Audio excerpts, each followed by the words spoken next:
अस्सलाम वालेकुम नाजरीन, आप देख रहे हैं अनमोल सच। नाजरीन, आज की वीडियो में ऐसे कब्रिस्तानों के बारे में बात करेंगे जिस पर यकीन करना मुश्किल होगा।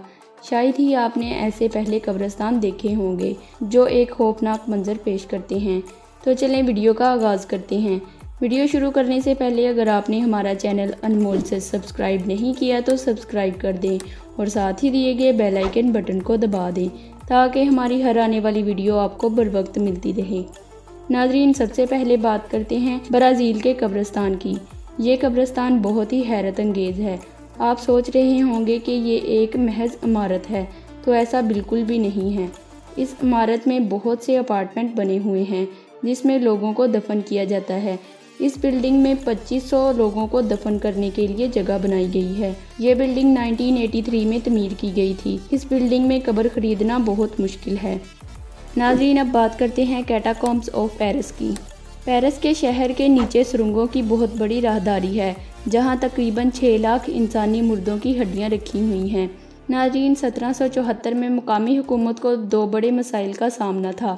नंबर 1 सुरंगों का और दूसरा कब्रिस्तान में जगह की कमी का, जिसकी वजह से मुकामी हुकूमत ने कब्रिस्तान से पुरानी हड्डियाँ निकाल कर इन सुरंगों में रख दी थी। नाज़रीन, अब बात करते हैं काबियान फ़िलिपाइन की। नाज़रीन, वैसे तो फ़िलिपाइन अपनी खूबसूरत साहिलों की वजह से बहुत मशहूर है। फ़िलिपाइन के एक गांव काबियान में लोग अपने मुर्दों को एक अंडे नुमा तबूत में डालकर दफन कर दिया करते थे। ये कब्रिस्तान ऊंचे पहाड़ों की गारों में मौजूद है जहां पहुंचने के लिए गाड़ियों में 5 घंटे सफ़र करना पड़ता है और फिर इसके बाद पैदल भी 5 घंटे ही सफ़र करना पड़ता है।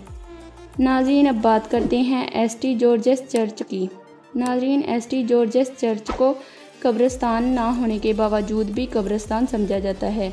1968 में जनाजे की तदवीन के दौरान इस चर्च की छत गिर गई थी और फिर इसके बाद ये समझा जाने लगा कि इस चर्च में जाने के बाद कोई भी ज़िंदा वापस नहीं आएगा। नाज़रीन, यहाँ एक मुजस्मे की सूरत में बुत रख दिए गए हैं जो इंतहाई खौफनाक मंजर पेश करते हैं। नाज़रीन, अब आखिर में बात करते हैं फ़िलिपाइन के ऐसे कब्रिस्तान के बारे में जहां लोग अपने मुर्दों को ऊंची चट्टानों पर लटका देते हैं। इनके ख्याल में ऐसा करने से इनके मुर्दों की रूहें इनके आबाओ अजदाद के साथ मिल जाती हैं। नाज़रीन, इस कब्रिस्तान को लटका हुआ कब्रिस्तान भी कहा जा सकता है। ये वाकई में अनबिलीवेबल है। यहाँ तक थी आज की वीडियो। लाइक और कमेंट करके बताएं कि कौन सा कब्रिस्तान ज़्यादा अजीब था। मिलते हैं अगली वीडियो में, तब तक के लिए अल्लाह हाफिज़।